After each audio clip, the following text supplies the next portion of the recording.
ये ZBC की Urdu service है। पेश खिदमत है हालात हाजिरा का प्रोग्राम सरबीन। ये प्रोग्राम आप हर रोज रात 8 बजे हमारे YouTube चैनल पर सुन सकते हैं।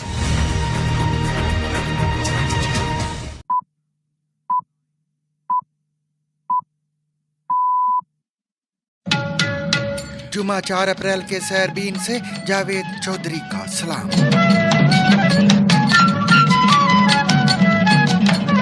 इसराइल का गजा के स्कूल में बने पनाहगुज़ी कैंप पर हमला, 27 अफराद हलाक, मुतअद्दिद जख्मी। That's the moment Israeli bombs dropped on a school housing displaced people in eastern Gaza city. Marang Baloch समेत बलोच यकजहती कमेटी के रहनुमाओं की गिरफ्तारी के खिलाफ अख्तर मेंगल का 6 अप्रैल को मार्च का ऐलान। अख्तर मेंगल का कहना है कि बलोचिस्तान रियासत के कंट्रोल से निकल चुका। और ये बात मैंने एक बार नहीं की है, आज तो मैंने कहा कि जी हमारे हाथ से निकल चुका है। कई बार मैंने फ्लोर ऑफ द हाउस आला सतह की जो मीटिंगें हुई हैं उनसे कहा है कि खुदारा होश के नाखुन लें। इंडिया में मुसलमानों की तरफ से अतिया की गई वक्फ इराजी से मुतल्लिक मुतनाज़ा बिल मंजूर। पक्ष में 288, विपक्ष में 232। प्रस्ताव स्वीकृत हुआ और विधेयक यथा संशोधित पारित हुआ। तो मैं गांधी की तरह इस कानून को फाड़ता हूं। ये अनकॉन्स्टिट्यूशनल है सर। इस देश में झगड़े पैदा करने का काम बीजेपी करना चाहती है। पाकिस्तान स्टॉक एक्सचेंज में तेजी का रुझान, इंडेक्स पहली बार 1,20,000 पॉइंट्स की सतह अबूर कर गया। बिजली की कीमतों में कमी का ऐलान, स्टॉक मार्केट नई बुलंदियों पर जा पहुंची। दौरान ट्रेडिंग 1372 पॉइंट्स की तेजी देखी गई। सर्कुलर डेट खत्म होने के वजीर आजम के ऐलान पर भी सरमायाकार खुश नजर आए। जो घरेलू और सनती यूनिट कम हुआ है, ये बहुत पॉजिटिव है। ये इक़दाम जो है वो right step in the right direction है। हम इसकी मज़ीद कमी देखना चाहते हैं। बिजली की कीमत जो है वो अब तकरीबन 40 रुपये हो गई है। हम 28-29 रुपये एक्सपेक्ट कर रहे थे। पाकिस्तानी मसनूआत पर नया अमरीकी टैरिफ, ट्रंप के फैसले से मुल्क की बरामदात पर क्या असर पड़ेगा? जो मुल्क ममालिक साउथ एशिया के जिनको बिल्कुल बहुत इफेक्ट होगा वो है बांग्लादेश और पाकिस्तान। एटलीस्ट शॉर्ट टर्म में फ़र्क पड़ेगा, पाकिस्तान को बिल्कुल फ़र्क पड़ेगा क्योंकि 17% आपकी जो टेक्सटाइल की एक्सपोर्ट है वो है अमेरिका को है। और देखिए बीबीसी की टीम ने खुफिया तौर पर म्यांमार जाकर मैंडले शहर में क्या देखा। जब हम मैंडले में दाखिल हुए तो तबाही के मनाजिर आहिस्ता आहिस्ता हमारे सामने खुलते गए। हम जिस भी गली में मुड़े वहाँ हमें ऐसे ही मनाजिर नजर आए। म्यांमार के फौजी हुक्मरान ज़लज़ले के बाद से गैर मुल्की सहाफ़ियों को मुल्क में दाखिले की इजाज़त नहीं दे रहे। वो बच्ची जो हमारी आंखों के सामने सड़कों पर एहतजाजी कैंपों में बैठ कर बड़ी हुई है, वो रियासत के लिए इतना बड़ा खतरा कैसे बन गई? देखिए समीदीन बलोच के बारे में मोहम्मद हनीफ का तबसरा। आज से कोई 13 साल पहले मैंने समीदीन बलोच का इंटरव्यू किया था। उस वक्त उनके वालिद को मिसिंग हुए 3 साल से ज़्यादा का अरसा गुजर चुका था। डॉक्टर दीन मोहम्मद बलोच एक सरकारी अस्पताल में मुलाजिम थे। इस्लामाबाद में कागजी शहतूत जैसे गैर मुकामी पौधों की वजह से फिजा में पोलन की सतह बहुत ज्यादा, लेकिन ये पौधे आए कहाँ से और शहर की इंतजामिया इससे निमटने के लिए क्या कर रही है? इस मुसीबत का नाम है पेपर मलबेरी, जो शहर में 94% पोलन का इखराज करता है और इसकी मकदार 45,000 पर क्यूबिक मीटर से ज्यादा हो जाती है, जबकि एक मयारी हाई पोलन काउंट को 10,000 से कम होना है। जादुई खसूसियात का हामिल ब्रेस्ट मिल्क क्या वाकई बॉडी बिल्डिंग में मदद दे सकता है? I was just a little guy poking around on the internet, came across a YouTube video of this bodybuilder. I mean, he was massive. He was a pro and he was getting some breast milk. इसके अलावा दीगर मौज़ूआत भी आज के सरबीन में शामिल हैं, मगर पहले अहम आलमी खबरों का खुलासा। गजा की वजारत सेहत के मुताबिक इसराइली फौज की जानिब से शुमाली गजा के एक स्कूल पर किए जाने वाले फिजाई हमले में कम अज कम 27 फलस्तीनी हलाक हो गए हैं। That's the moment Israeli bombs dropped on a school housing displaced people in eastern Gaza city. गजा के शुमाल मशरकी हिस्से तफा में वाक़े स्कूल दारे अरकम में बेघर खानदानों ने पनाह ली हुई थी और मुकामी अस्पताल के मुताबिक हमले के नतीजे में दर्जनों अफराद जख्मी हुए हैं। दूसरी जानिब इसराइली फौज ने अपने बयान में दावा किया है कि उन्होंने गजा सिटी में एक ऐसे मुकाम पर हमला किया है जहां हमास के अहम दहशतगर्द एक कमांड एंड कंट्रोल सेंटर में मौजूद थे। ताहम इस बयान में उन्होंने स्कूल का जिक्र नहीं किया है। गजा की वजारत सेहत ने दावा किया है कि पिछले 24 घंटों के दौरान इसराइली हमलों में मजीद 97 अफराद हलाक हो चुके हैं, जबकि इसराइल कह चुका है कि इसने फलस्तीनी इलाके के बड़े हिस्सों पर कब्जा करने के लिए अपनी ज़मीनी कार्रवाई को वुसअत दी है। गजा में हमास के ज़ेर इंतज़ाम सिविल डिफेंस एजेंसी के तर्जुमान ने कहा है कि दारे अरकम स्कूल पर हमले के बाद हलाक होने वालों में बच्चे और ख़वातीन भी शामिल हैं। We were absolutely shocked by the scale of this massacre. There are a large number of people killed and injured, mostly women and children. We didn't find any survivors. A civil defense member shouts that he holds the remains of a young boy. Balochistan national party के सरबराह सरदार Akhtar mangle ने doctor Marang Bloch और Bloch यकजहती committee की दीगर खवातीन रहनुमाओं और कारकुनों की गिरफ्तारी के खिलाफ 6 अप्रैल बरोज इतवार को मस्तूंग के इलाके लकपास से कोयटा की जानिब मार्च करने का ऐलान किया है। जुमेरात की शाम धरने के शुरुका से खिताब करते हुए उनका कहना था कि हुकूमत इस बयाबान में हमारी बात नहीं सुन रही, इसलिए अब कोयटा जाकर उनसे बात होगी। दूसरी जानिब हुकूमत और इंतजामिया की जानिब से धरने के शुरुका को रोकने के लिए कोयटा आने वाली तमाम शाहराहों और रास्तों पर मजीद रुकावटें खड़ी करने का सिलसिला जारी है। इन रुकावटों की वजह से आम आदमी को आमदो रफ्त में मुश्किलात का सामना है। ताहम सरकारी हुकाम का कहना है कि ये इकदाम अवाम के तहफ़्फ़ुज़ के लिए उठाए जा रहे हैं। सरदार अख्तर मैंगल ने पार्टी कारकुनों को 5 अप्रैल को लकपास पहुंचने की हिदायत करते हुए कहा कि कारकुनों को जहां भी रोका गया वो वहां धरना देंगे। उन्होंने मुतनब्बे किया कि अगर हुकूमत ने हमें रास्ता नहीं दिया तो हम अपना रास्ता खुद बनाएंगे, और अगर 6 अप्रैल को लॉन्ग मार्च को रोकने की कोशिश की गई तो तमाम तर जिम्मेदारी हुकूमत पर आयद होगी। बलूचिस्तान नेशनल पार्टी के सरबराह सरदार अख्तर मैंगल का ये भी कहना है कि नौजवान पार्लिमानी सियासत से मायूस हो चुके हैं। उनके मुताबिक बलूचिस्तान का मसला सियासी है या सिक्योरिटी इशू है, इस पर रियासत को अपनी सोच को वाज़े करना होगा। उन्होंने ये भी कहा कि सूरत हाल से नजर आता है कि बलूचिस्तान अब हमारे और रियासत के कंट्रोल से निकल चुका है। हमारे नामानिगार रियाज सोहेल ने बलूचिस्तान के साबिक वजीर आला अख्तर मैंगल से मस्तूंग के एहतजाजी कैंप में खसूसी बातचीत की है। आप भी सुनिए। पिछले दिनों आपने सोशल मीडिया पर लिखा कि बलूचिस्तान हमारे और रियासत के कंट्रोल से निकल चुका है। क्या वजह थी कि आपको ये अल्फाज लिखना पड़े? देखिए, जो अल्फाज मैंने लिखे हुए हैं वो मेरे ख्याल में ख़ुद बलूचिस्तान के गुज़िश्ता 73-74 सालों की जो अक्कासी करते हैं, और ये बात मैंने एक बार नहीं की है। आज तो मैंने कहा कि ये हमारे हाथ से निकल चुका है। कई बार मैंने फ्लोर ऑफ द हाउस आला सतह की जो मीटिंगें हुई हैं उनसे कहा है कि खुदारा होश के नाखुन लें, बलूचिस्तान आपके हाथों से निकल जा रहा है। आपकी ट्रेन हाईजैक होती है जिसमें 450 के करीब मुसाफिर, उसमें आपके फ़ौजी भी शामिल होते हैं, वो भी अगवा हो जाते हैं। तो मेरे ख्याल में ये वाक़यात, ये हालात ख़ुद मेरे उन बातों की तस्दीक करते हैं। सर साहब, आपका क्या ख्याल है कि ये जो बलूचिस्तान में हालिया जिनका आपने जिक्र किया, ये अस्करियत पसंदों की कार्रवाइयाँ क्यों बढ़ रही हैं? फ्रस्ट्रेशन, मायूसी। हर आने वाले हुक्मरानों ने लोगों को सिर्फ तसल्लियों से जो है लोगों को समझाने की कोशिश की है या उनको काम डाउन करने की कोशिश की है। अब ज़माना बदल चुका है। यही नौजवान जो आज पहाड़ों पे हैं, ये कोई कबायली लोग नहीं। एक ज़माने में था 60s 70s में कि कुछ कबाइल जो थे बलूचिस्तान के, जिनको ख़ुद भी वो कहते कि ये 3 सरदार हैं, मैंगल, मरी और बुगटी, उनके इलाके जो शोर ज़दा हैं। लेकिन आज जो नौजवान है वो कराची यूनिवर्सिटी में भी पढ़ा है, वो कायद-ए-आज़म यूनिवर्सिटी में पढ़ा है, उन्होंने जो है ना पंजाब के मुख्तलिफ, चाहे मुल्तान हो, लाहौर हो, इस्लामाबाद और मुल्क के दीगर तालीमी इदारों में उन्होंने तालीम हासिल की है। और वो जानते हैं, वो देख रहे हैं کہ جو کچھ اس زمانے میں ان کے اکابرین کہہ رہے تھے, چاہے وہ قبائلی تھے لیکن ان کی ایک آواز تھی, ان کی ایک سوچ تھی, ان کی ایک فکر تھی, وہ بالکل صحیح کہہ رہے تھے. اور اس کے باوجود ان نوجوانوں کی آوازیں سننے کے بجائے آپ نے ان کو اٹھانا شروع کر دیا, ان کی مسح شدہ لاشیں پھینکنا شروع کی.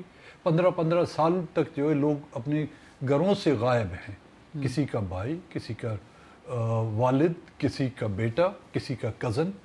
تو یہ جو ان کو وہ داغ دیے گئے ہیں, اس کی فرسٹریشن کو وہ نکالیں گے کیسے؟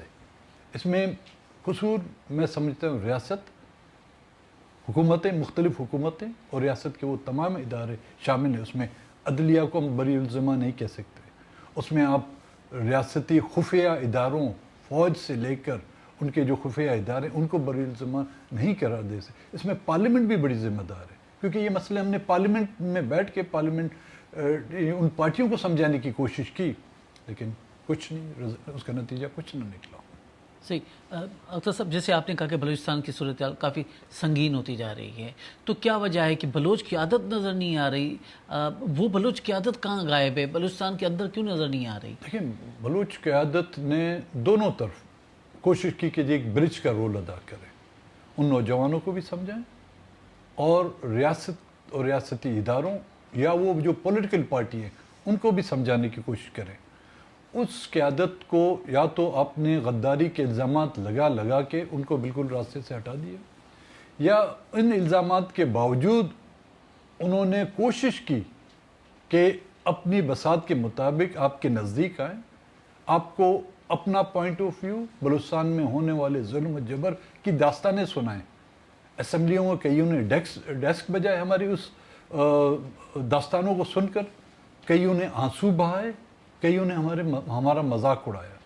تو اب وہ قیادت ٹیک اوور ہو گئی ہے بلوچ نوجوانوں کے ہاتھوں, اب وہی اس کی قیادت کر رہے ہیں. بی ایل اے سے کہا جاتا ہے کہ کیسے مذاکرات کیا جائے, جس کو انڈیا سپورٹ کر رہا ہے, تاکہ سی پیک کے منصوبے اور چائنا کے دوسرے منصوبے ہیں ان کو سپورٹ کیا جائے.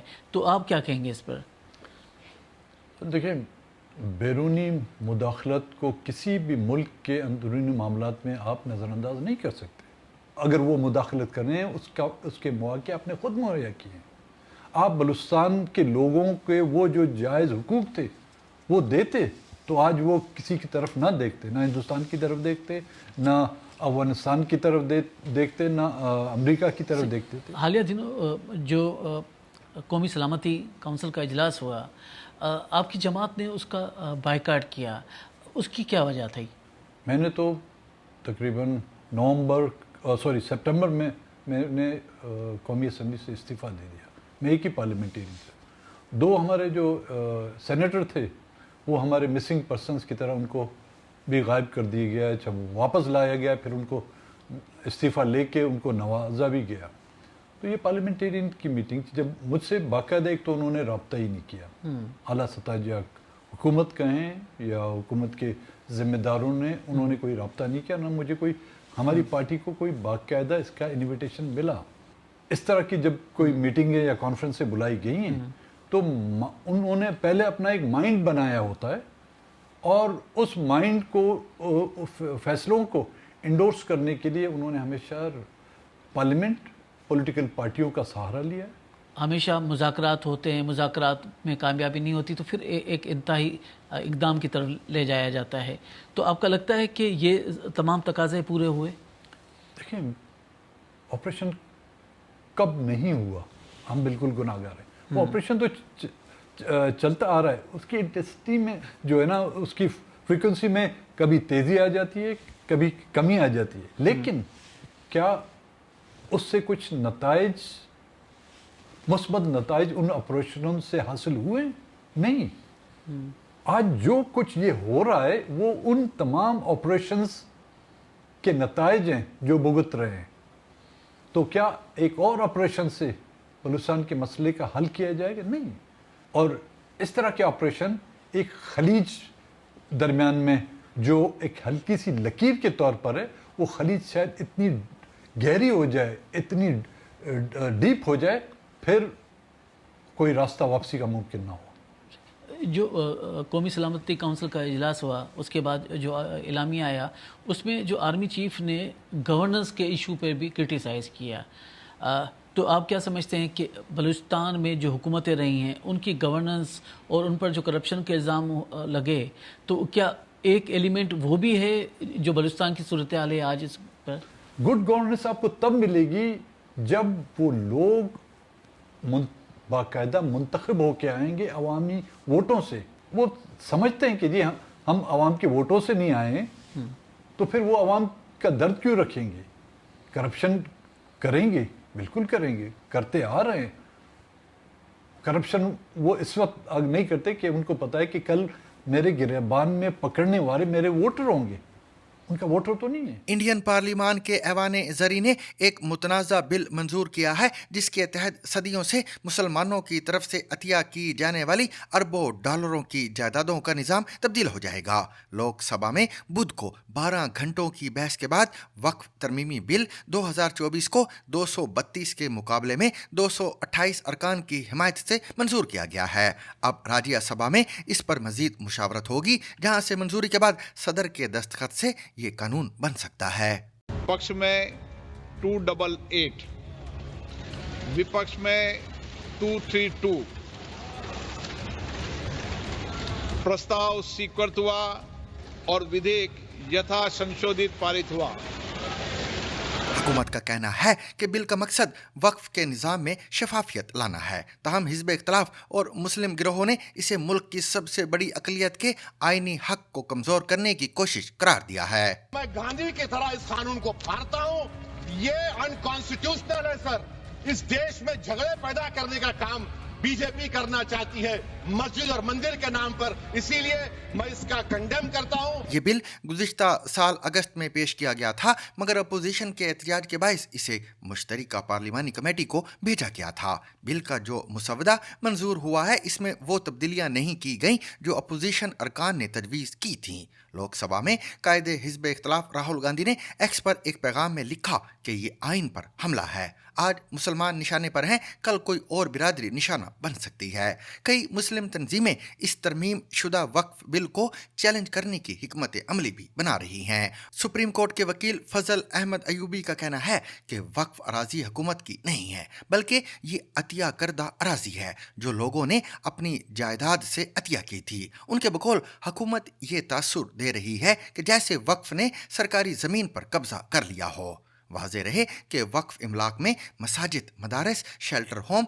और मुसलमानों की तरफ से अतिया करदा हज़ारों एकड़ अराजी शामिल है जो वक्फ बोर्ड के ज़ेर इंतज़ाम हैं। इनमें से कुछ जायदादें खाली पड़ी हैं जबकि दीगर पर तजावज़ात हैं। इस्लामी रिवायत में वक्फ एक खैराती या मजहबी अतिया है जो मुसलमानों की तरफ से कम्युनिटी के फ़ायदे के लिए दिया जाता है। ऐसी जायदादें किसी दूसरे मकसद के लिए फ़रोख्त या इस्तेमाल नहीं की जा सकती हैं, यानी ये वक्फ जायदादें खुदा की हैं। हुकूमत का कहना है कि वक्फ बोर्ड इंडिया के सबसे बड़े ज़िम्मेदारों में से एक हैं। इंडिया भर में कम अज कम 8,72,351 वक्फ जायदादें हैं जो 9,40,000 एकड़ से ज़्यादा पर फैली हुई हैं और इनकी 1.2 ट्रिलियन रुपए मालियत का तखमीना भी लगाया गया है। बिल के मुखालफिन की तरफ से एक बड़ी तनकीद ये है कि यह हुकूमत को इन औकाफ के इंतज़ाम को मुनज़्ज़म करने और इस बात का तयन करने का गैर ज़रूरी इख्तियार देता है कि आया कोई जायदाद वक्फ के तौर पर अहल है या नहीं। इस बिल में 2 गैर मुस्लिम मेंबरान को वक्फ बोर्ड में शामिल करने की भी तजवीज़ दी गई है जो इन जायदादों की निगरानी करते हैं। नाक़दीन ने इस शिक की मुखालफत करते हुए कहा है कि गैर मुस्लिमों के ज़ेर इंतज़ाम ज़्यादातर मजहबी इदारे अपनी इंतज़ामिया में दूसरे अकायद के पैरोकारों को इजाज़त नहीं देते।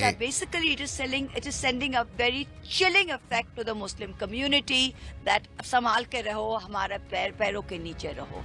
This is it. The only thing that the message we are sending to the Muslims in this country is know your place, we will show you your place. अमरीकी सदर डोनाल्ड ट्रंप ने मुतादिद ममालिक से अमरीका में दरामद होने वाली अशिया पर नए टैरिफ यानी टैक्स के निफाज का ऐलान किया है और इन ममालिक की फहरिस्त में पाकिस्तान को भी शामिल करते हुए उसकी अमरीका बरामद की गई मसनूआत पर 29% टैरिफ आयद करने का कहा गया है। पाकिस्तान के अलावा इंडिया और बांग्लादेश की अमरीका बरामद की जाने वाली मसनूआत पर नए टैरिफ का ऐलान किया गया है जिसमें इंडिया पर 26% और बांग्लादेश पर 37% टैरिफ आयद होगा। ये दोनों ममालिक आलमी सतह पर दो बड़ी बरामदी मार्केटों यानी अमेरिका और यूरोपीय यूनियन में पाकिस्तान का मुकाबला करते हैं। इसी तरह अमेरिकी सदर की जानिब से वियतनाम और चीन पर भी बिल तरतीब 46% और 34% नया टैरिफ नाफिज होगा।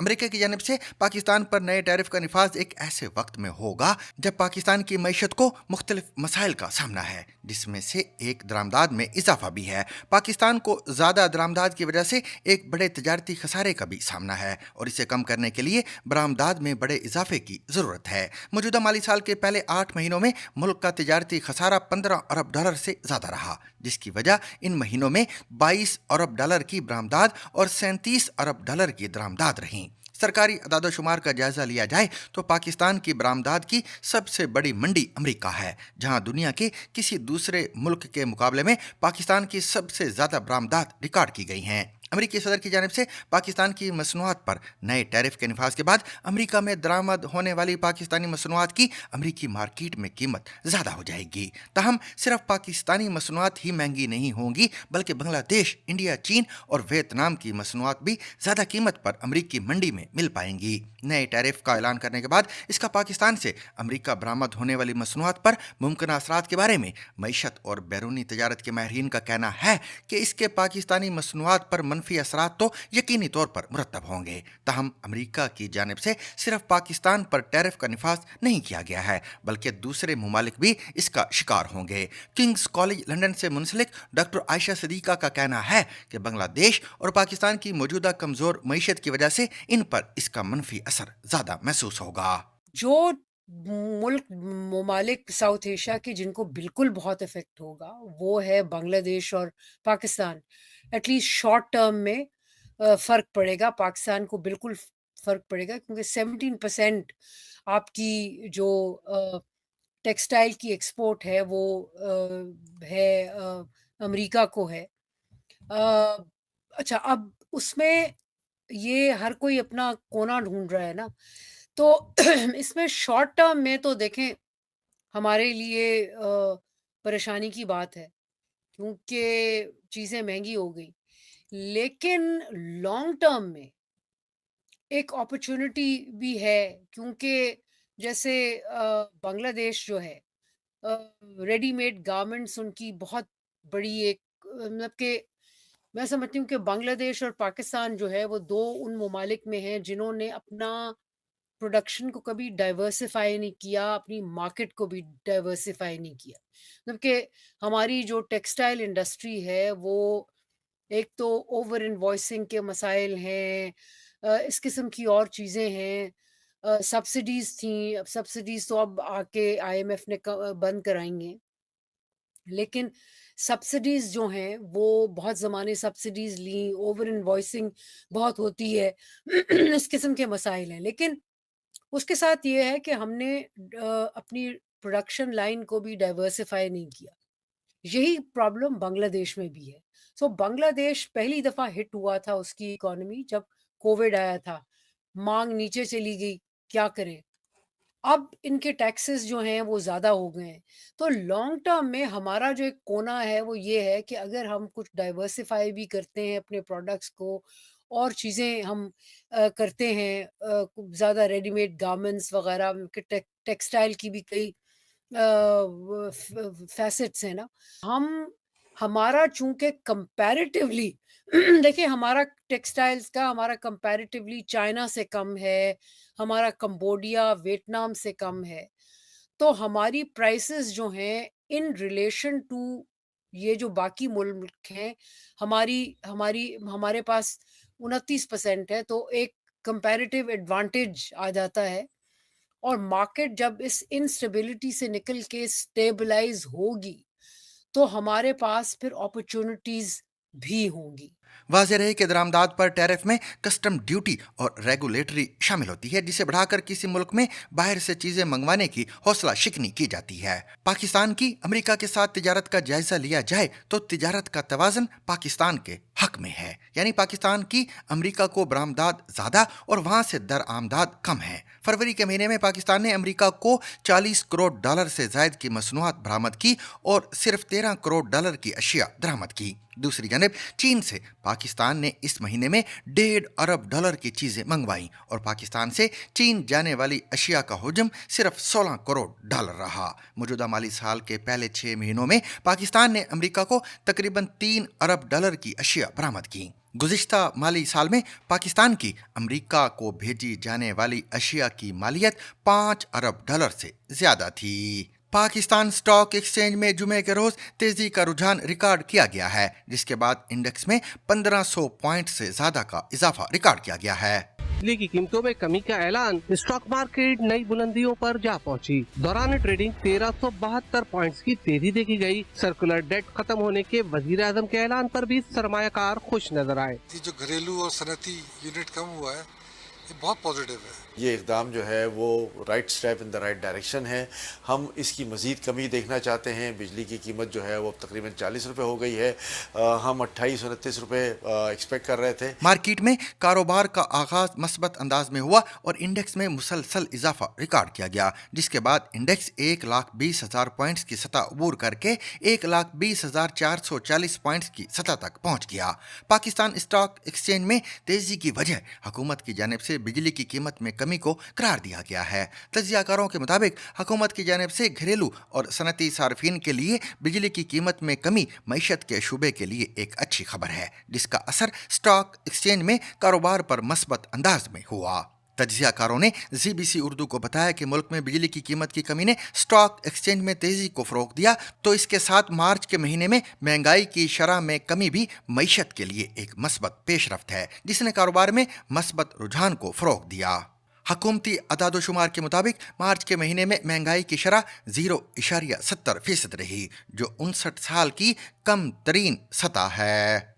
म्यांमार में गुज़िश्ता हफ्ते आने वाले शदीद ज़लज़ले में हलाक होने वालों की तादाद मुसलसल बढ़ रही है। मुल्क के फौजी हुक्मरानों की जानिब से 2,900 हलाकतों की तस्दीक की गई है, लेकिन असल तादाद इससे बहुत ज़्यादा हो सकती है। ज़लज़ले के बाद भी मुल्क में गैर मुल्की साफ़ियों को दाखिले की इजाज़त नहीं है, जिससे मुल्क पर रिपोर्ट करना मुश्किल हो गया है। BBC की नामा निगार योगिता लिमाय खुफिया तौर पर म्यांमार के शहर मंडाले पहुंची, जो ज़लज़ले के मरकज़ से बहुत करीब है। उन्होंने वहां क्या देखा, जानिए इस वीडियो रिपोर्ट में।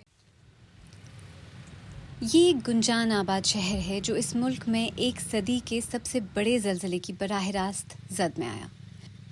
जब हम मैंडले में दाखिल हुए तो तबाही के मनाजिर आहिस्ता आहिस्ता हमारे सामने खुलते गए। हम जिस भी गली में मुड़े वहाँ हमें ऐसे ही मनाजिर नजर आए। म्यांमार के फौजी हुक्मरान ज़लज़ले के बाद से गैर मुल्की सहाफ़ियों को मुल्क में दाखिले की इजाज़त नहीं दे रहे। हम खुफिया तौर पर यहाँ आए ताकि इस तबाही की शिद्दत को दिखा सकें, लेकिन हमें कई ऐसी जगह नजर आईं जहाँ अब तक इमदादी कारकुन नहीं पहुँच सके। ये एक होटल था जिसे दफ्तर में तब्दील किया जा रहा था। 5 मजदूर अंदर फंस गए थे। इनमें से एक 21 साला साई हान फा है। उसकी वालदा नान सेन हान तकरीबन 5 दिनों से सड़क पर खड़ी इंतजार कर रही हैं कि कोई आकर उनके बेटे की तलाश करे। मैं बहुत परेशान हूँ। बस यही उम्मीद है कि अपने बेटे का चेहरा देख सकूं, चाहे वो जिंदा हो या मुर्दा। मैं बस उसकी लाश देखना चाहती हूँ। कुछ ही फासले पर हम एक जनाजे की रसूमात देखकर रुक गए, जो सड़क के किनारे अदा की जा रही थी। तबाहशुदा मकान एक 60 साला जोड़े का था, यूहाला आंग खन और उनकी बीवी डाओ मामा। उनकी लाशें मलबे से मकामी लोगों ने बुनियादी औजारों की मदद से निकाली। वो एक दूसरे के बाजुओं में लिपटे हुए पाए गए। ये वाज़ेह नहीं कि इन अमवात को सरकारी तौर पर शुमार किया जा रहा है या नहीं, या हमें कभी ये मालूम हो पाएगा कि असल में कितने लोग मारे गए हैं। हम मैंडले में हर जगह तबाही के मनाजिर देख रहे हैं और ज़मीनी हकीकत ये है कि मलबा हटाने, जिंदा बच जाने वालों की तलाश या लाशें निकालने के लिए मुनासिब तादाद में अफराद मौजूद नहीं। اس کی بڑی وجہ ملک کی پیچیدہ سیاسی صورتحال ہے. یہاں خانہ جنگی جاری ہے اور 2021 کے بعد سے ملک پر فوجی حکومت قابض ہے جس نے بغاوت کے ذریعے اقتدار حاصل کیا تھا. میانمار کی حکمراں جنتا کے بہت سے ممالک خاص طور پر مغربی ممالک کے ساتھ تعلقات کشیدہ ہیں جس کی وجہ سے غیر ملکی امدادی کارکن کھلے عام یہاں نہیں آ سکتے.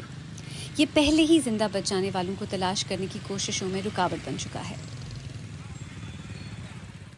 ہم کسی طرح مینڈلے کے مرکزی ہسپتال میں داخل ہونے میں کامیاب ہوئے جہاں ہمیں اس بات کے مزید شواہد ملے کہ طبی سہولیات بری طرح مفلوج ہو چکی ہیں.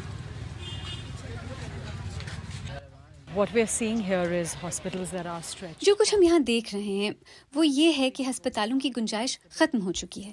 لوگ اندر بھی نہیں جا سکتے کیونکہ عمارت کو نقصان پہنچا ہے، اس لیے مریضوں کا علاج باہر ہی کیا جا رہا ہے. ادویات اور خون کی شدید قلت ہے. میانمار حکومت نے ان سب کے لیے اپیل کی ہے لیکن یہاں بہت کچھ درکار ہے. 14 سالہ شوئی یی تھن پیو کے سر پر چوٹ لگی ہے. وہ ہوش میں ہے لیکن اس کی حالت تشویشناک ہے. اس کا خاندان اس کے ساتھ ہے. ایک اور بستر پر زازا کہتی ہیں کہ ان کے پیٹ پر چوٹ آئی ہے. ان کی بیٹی انہیں سہارا دے رہی ہے. ہم ہر جگہ ایسے خاندان دیکھ رہے ہیں جو وہ کام کر رہے ہیں جو در حقیقت تربیت یافتہ طبی عملے کو کرنا چاہیے. یہاں نہ تو کافی ڈاکٹرز ہیں اور نہ ہی نرسز. ہمیں حکام کے ہاتھوں پکڑے جانے کے خدشے کی وجہ سے جلد نکلنا پڑا اور ہم یہ نہیں دیکھ سکے کہ مردہ خانے کی حالت کیا ہے. پورے شہر میں پارکس اور خالی جگہیں عارضی کیمپوں میں تبدیل ہو چکی ہیں جہاں زلزلے سے بے گھر ہونے والے افراد رہ رہے ہیں. ابھی تک کوئی سرکاری اعداد و شمار نہیں ہے کہ کتنے لوگ بے گھر ہو چکے ہیں. جو امداد ہم نے دیکھی وہ زیادہ تر چھوٹے گروپس کے ذریعے محدود مقدار میں تقسیم کی جا رہی تھی جو اس شدید ضرورت کے لیے بالکل ناکافی ہے. لوگ جو کچھ بھی مل سکتا ہے اسے حاصل کرنے کی جدوجہد کر رہے ہیں.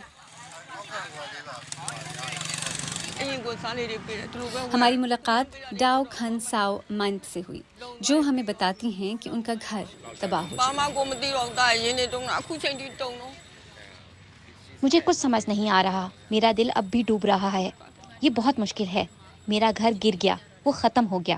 کوئی بھی ہماری مدد کے لیے نہیں آیا. براہ کرم ہماری مدد کریں. حتیٰ کہ وہ لوگ جن کے گھر ابھی تک محفوظ ہیں وہ بھی اندر جانے کی ہمت نہیں کرتے. زلزلے کے بعد کے دنوں میں کئی بڑے جھٹکے آ چکے ہیں.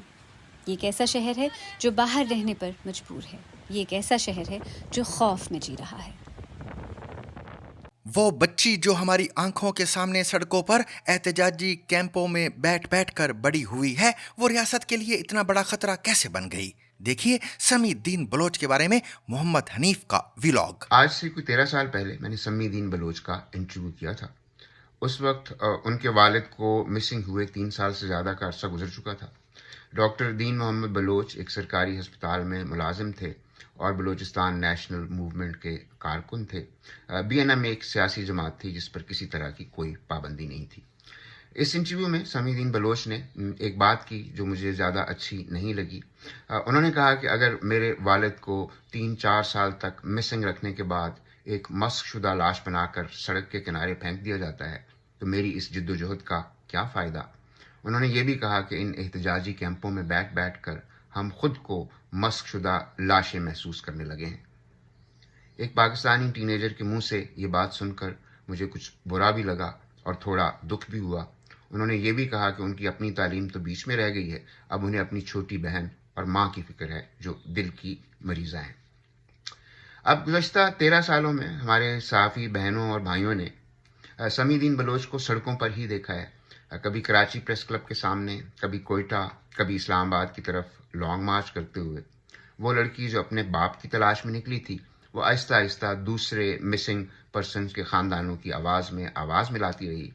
اور زیادہ سے زیادہ سخت الفاظ جو آپ نے ان کے منہ سے سنے ہوں گے وہ یہی ہیں کہ ہم تو ریاست کے آئین اور قانون کو مانتے ہیں، یہ ریاست خود نہیں مانتی، اور یہ کہ ہمارے حکمران منافق ہیں. اب ہمیں یہ بتایا جا رہا ہے کہ وہ امن عامہ کے لیے خطرہ ہے. بلوچ سرمچاروں کی سہولت کار ہے. نہ کوئی پوچھتا ہے، نہ کوئی بتاتا ہے کہ وہ بچی جو ہماری آنکھوں کے سامنے سڑکوں پر احتجاجی کیمپوں میں بیٹھ کر بڑی ہوئی ہے وہ ریاست کے لیے اتنا بڑا خطرہ کیسے بن گئی. हम अपने आप को एक रिवायती माशरा कहते हैं। बच्चियों को हमेशा बताते हैं कि घरों से मत निकलो, और अगर निकलो तो सर ढांप कर निकलो। फिर जब उनके बाप और भाई अगवा होते हैं, वो उनकी तलाश में सड़कों पर आती हैं, तो हम उनकी चादरें और दुपट्टे खींचते हैं और उन्हें सड़कों पर घसीटते हैं। समीदीन बलोच अपने बाप की तलाश में निकली थी। अब उनकी छोटी बहन और बुजुर्ग वालदा समीदीन बलोच की रिहाई के लिए सड़कों पर हैं। शायद समीदीन बलोच गलत कहती थी, वो खुद एक मस्कशुदा लाश नहीं है।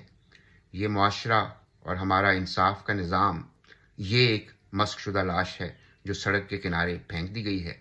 अब इंतज़ार इस बात का है कि कोई आए और इसे किसी गुमनाम कब्र में दफन कर दे। इस्लामाबाद में पेपर मलबरी या कागजी शहतूत जैसे गैर मुकामी पौधों की वजह से फिजा में पोलन की सतह बहुत ज्यादा हो जाती है। लेकिन ये पौधे आते कहां से हैं और शहर की इंतजामिया इससे निमटने के लिए क्या कर रही है?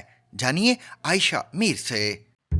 वैसे तो दरख्तों के अनगिनत फवायद होते हैं और दरख्तों की वजह से ही हम सांस ले पाते हैं, लेकिन इस्लामाबाद में कुछ ऐसे दरख्त हैं जो बहार के आते साथ ही यहाँ के रिहायशियों के लिए शदीद एलर्जीज का सबब बन जाते हैं। इस मुसीबत का नाम है पेपर मलबरी, जो शहर में 94% पोलन का इखराज करता है और इसकी मकदार 45,000 पर क्यूबिक मीटर से ज्यादा हो जाती है, जबकि एक मयारी हाई पोलन काउंट को 10,000 से कम होना चाहिए। 1960 की दिहाई में जब इस्लामाबाद वजूद में आया तो इसके मंसूबा साज इसकी खूबसूरती बढ़ाना चाहते थे। उस वक्त अयूब खान की हुकूमत ने इसको ज्यादा सब्ज करने के लिए मशरकी एशिया से तेजी से बढ़ने वाले गैर मुकामी पेपर मलबरी ट्रीज का इंतखाब किया। क्योंकि ये एक इन्वेजिव स्पीशी है, जिसका मतलब ये होता है कि ऐसा दरख्त जिसका फैलाव बहुत तेज़ी से होता है और आपके लोकल दरख्तों की निस्बत इसका पोलन ग्रेन बहुत तेज़ी से और बहुत दूर तक फैलता है। 1990s में पाकिस्तान मेडिकल रिसर्च काउंसिल को पता चला कि इस्लामाबाद में एलर्जी के 45% से ज्यादा मरीज पेपर मलबरी के पोलन का शिकार हैं।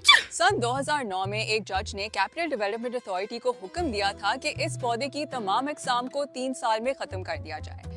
इसके बाद सीडीए ने इन पौधों से छुटकारा हासिल करने की कोशिश भी की, लेकिन इनमें से हजारों दरख्त अब भी बाकी हैं। मेरा नहीं ख्याल कि बहुत पहले कोई इसके बारे में सीरियस अटेम्प्ट्स, क्योंकि सिविल सोसाइटी के बैकलैश की वजह से कोई ली गई हों। इस साल प्राइम मिनिस्टर ऑफ पाकिस्तान की तरफ से डायरेक्शन आई कि इस्लामाबाद में सीडीए जो है उसकी स्टॉक टेकिंग करे और उसके बाद इनको एलिमिनेशन का एक प्लान करे और इनकी जगह जो है वो दोबारा से पौधे लगाए जाएं जो हमारे नेटिव और इंडिजिनस स्पीशीज हों। सामीन, माँ बनने के बाद औरत की छाती में उतरने वाला दूध नौज़ायदा बच्चे के लिए पहली ग़िज़ा के तौर पर उसकी तमाम ज़रूरियात पूरी करता है। ताहम अब बहुत से बालिग अफराद में ये रुझान फ़रोग़ पाने लगा है कि ब्रेस्ट मिल्क उनकी सेहत के लिए भी सुपर फूड जैसी सलाहियतों का हामिल हो सकता है। Dr. T. Foster Bryant is an exercise therapist. While he understands the logic behind the growth hormone factor in drinking breast milk, he says it's designed for infant brain growth, not necessarily adult muscle mass. It's a necessary omega-3 fat that we have to decrease inflammation and for brain development. But after the first year, it's arguable about what the results would be on that for us. ये दूध अपने अंदर कुछ ऐसी जादुई खसूसियात का हामिल होता है जिसके बाइस अक्सर लोग इसे लिक्विड गोल्ड यानी माया सोना भी कहते हैं, जिससे इसकी बेशबहा कदर कीमत को समझना आसान है। साइंसदान इस बात पर मुत्तफिक हैं कि माँ का दूध बच्चों के लिए ग़िज़ाई अज्जा और एंटीबॉडीज फराहम करता है और उनकी नशोनुमा के लिए इंतहाई ज़रूरी है। 39 साला जेमसन 3 बच्चों के बाप हैं और उन्होंने पहली बार उस वक्त ब्रेस्ट मिल्क पीने का तजर्बा किया जब उनकी साथी अपने बच्चे को दूध पिला रही थी, ताहम ये दूध बच्चे की ज़रूरत से कहीं ज़्यादा था। उन्होंने BBC से बातचीत में बताया कि मैंने इस दूध की इजाफी मिकदार को अपने शेक में मिक्स किया, अगरचे ये मुझे थोड़ा सा अजीब सा लग रहा था। जेमसन यूट्यूब की एक वीडियो देखने के बाद माँ के अंदर मौजूद कुदरती दूध के फ़वाइद के बारे में मुतजस्सिस हो गए थे, जिसमें एक बॉडी बिल्डर ने इसे पीने के असरात के बारे में आगाही दी थी। I was just a little guy poking around on the internet, came across a YouTube video of this bodybuilder. I mean, he was massive. He was a pro, and he was getting some breast milk from his daughter. She was dropping it off to his house, and he was supplementing with that. So, you know, me and the mother of my children, we had a lot of extra milk in the refrigerator that, you know, at the end of the night or the day, whatever, if it wasn't used, she would just kind of dump it out. So asked her, I was like, hey, do you mind if I go ahead and dump some of this in my shake? Toss one back, and she's like, इस तजर्बे के बाद partner साथी का छाती का दूध पीना Jamieson के मामूल का हिस्सा बन गया। उनके पास इस लिक्विड गोल्ड के 2 बैग्स होते थे जिनमें तकरीबन 8 औंस दूध होता था। उन्होंने अपने तजर्बे के हवाले से कहा कि मैं शायद अपनी जिंदगी की बेहतरीन जिस्मानी हालत में था। इससे मुझे अपने मसल्स यानी पट्ठे बनाने और वजन कम करने में मदद मिल रही थी। इसके अलावा तकरीबन 8 हफ्तों में पट्ठों में तकरीबन 5% इजाफा हो रहा था। जेमसन का यह भी दावा है कि जब से उन्होंने इंसानी दूध को अपनी खुराक का हिस्सा बनाया है, इन्हें याद नहीं कि वो कभी बीमार हुए हों, यहाँ तक कि उन्हें नज़ला जुकाम तक नहीं हुआ। वो कहते हैं कि मैं एक बच्चे की तरह बड़ा होना और बच्चों की तरह सोना चाहता था, इसलिए मैंने फैसला किया कि मैं खुराक भी बच्चों वाली लूंगा। उन्होंने कहा कि मैं अच्छा महसूस कर रहा था और मैं अच्छा लग भी रहा था। साइंसदानों के मुताबिक इस बात के कोई साइंसी शवाहिद मौजूद नहीं है कि ब्रेस्ट मिल्क पीना बालगों के लिए मुफीद है, लेकिन चंद माहिरीन का कहना है कि ये फ़ायदेमंद हो सकता है और इसके लिए उन्होंने इसकी कुछ मिसालें भी पेश की हैं। डॉक्टर लारिस अमेरिका में यूनिवर्सिटी ऑफ कैलिफोर्निया में ह्यूमन मिल्क इंस्टीट्यूट के बानी डायरेक्टर हैं। BBC से बात करते हुए उन्होंने कहा कि इसमें बहुत ज़्यादा प्रोटीन होते हैं जिसके 22 बच्चों के पट्ठे बहुत तेज़ी से बढ़ते हैं और यकीनन बॉडी बिल्डर भी यही चाहते हैं। बॉडी बिल्डर्स अपने जिस्म के बारे में बहुत बाखबर होते हैं और ये यकीनी तौर पर बता सकते हैं कि उनके जिस्म पर किसी खास ग़िज़ा का क्या असर हो रहा है। ताहम उनका ये कहना था कि हम इसके पीछे मौजूद साइंस को नहीं जान सके। डॉक्टर लॉरिस बोर्ड ने इसके हवाले से बहुत एहतियात बरतने का मशवरा भी दिया। उनके मुताबिक इंसानी दूध अक्सर फेसबुक और रेडिट पर मौजूद गैर मुसद्दिका या मशकूक ज़राए से ख़रीदा जाता है। डॉक्टर लॉरिस ने खबरदार किया कि मशकूक वेबसाइट्स पर मिलने वाले दूध का इस्तेमाल सेहत के लिए खतरनाक हो सकता है। उनके मुताबिक ये HIV या हेपेटाइटिस जैसी बीमारियों के फैलाव का बाइस बन सकता है। वो कहते हैं कि माँ का दूध मुफीद तभी होता है जब उस खातून की अपनी खुराक और अमूमी सेहत अच्छी हो। दूसरी जानिब ये कई किस्म के इन्फेक्शन फैलाने का जरिया भी बन सकता है। ख़वातीन अक्सर ऐसे माहौल में दूध पंप करती हैं जो हिफ्ज़ान सेहत के मुताबिक नहीं होता और इस वजह से दूध आसानी से आलूदा हो सकता है। और सामीन, इसके साथ ही सैरबीन अपने इख्तिताम को पहुंचा, मगर इजाज़त लेने से पहले अब तक की अहम आलमी खबरों का खुलासा। खैबर पख्तूनख्वा से अफगान सिटीज़न कार्ड के हामिल अफगान पनाह गुज़ीनों की वतन वापसी का सिलसिला जारी है। सरकारी एलामिये के मुताबिक मुल्क भर में मुकीम अफगान सिटीज़न कार्ड होल्डर्स और गैर कानूनी तारकीन की बाइज़्ज़त वापसी के अमल के तहत होल्डिंग कैंप लंडी कोतल में लगाया गया है, जबकि खैबर में लंडी कोतल हमजा बाबा के मज़ार पर भी होल्डिंग कैंप कायम किया गया है। महकमा दाखिला व कबायली उमूर खैबर पख्तूनख्वा के गुज़िश्ता रोज़ जारी किए गए अदाद-ओ-शुमार के मुताबिक जुमेरात के रोज़ तूरखम के रास्ते मज़ीद 40 अफराद अफगान सिटीज़न कार्ड के हामिल पनागुज़ीन वापस भेजे गए, जबकि मजमूई तौर पर 4,70,722 तारकीन वतन को भी तुरखम सरहद से अफगानिस्तान भिजवाया गया है। हक 2 तहरीक के सरबराह और रुकन बलोचिस्तान असम्बली मौलाना हिदायतुर रहमान ने 7 अप्रैल को गवादर से कोयटा के लिए लॉन्ग मार्च का ऐलान कर दिया है। मौलाना हिदायतुर रहमान के मुताबिक वो ये लॉन्ग मार्च बलोचिस्तान के साहिली शहर गवादर से ख़वातीन की गिरफ्तारी और लापता अफराद की अदम बाजियाबी के खिलाफ कर रहे हैं। BBC से टेलीफोन पर राब्ता करते हुए मौलाना हिदायतुर रहमान का कहना था कि गवादर से कोयटा तक ये तवील लॉन्ग मार्च तुरबत और पंजगूर के रास्ते किया जाएगा। उन्होंने कहा कि बलूचिस्तान में लापता अफराद का संगीन मसला है। हुकूमत इस मसले को हल करने की बजाय अब उन लोगों को गिरफ्तार कर रही है जो लापता अफराद की बाजियाबी के लिए जद्दोजहद कर रहे हैं, जिनमें ख़वातीन भी शामिल हैं। जमहूरी वतन पार्टी के रहनुमा और बलूचिस्तान के साबिक वजीर नवाबजादा गोराम बुगटी को 3 MPO के तहत डेरा बुगटी टाउन से गिरफ्तार कर लिया गया है। याद रहे कि नवाबजादा गोराम बुगटी ने भी डॉक्टर मौरंग बलोच समेत दीगर ख़वातीन रहनुमाओं और कारकुनों की गिरफ्तारी के खिलाफ डेरा बुगटी से कोयटा की जानिब लॉन्ग मार्च का ऐलान किया था और उन्हें आज 4 अप्रैल को नसीराबाद के इलाके से कोयटा के लिए लॉन्ग मार्च शुरू करना था। ताहम गुज़िश्ता शब नसीराबाद रवानगी से कबल पुलिस की नफरी डेरा बुगटी टाउन पहुंची और बुगटी हाउस से निकलने के बाद उन्हें गिरफ्तार कर लिया गया। Rediscover the trusted voice of news with Zigzag Broadcast Company's revival of BBC Sarabeen. ZBC Sarabeen.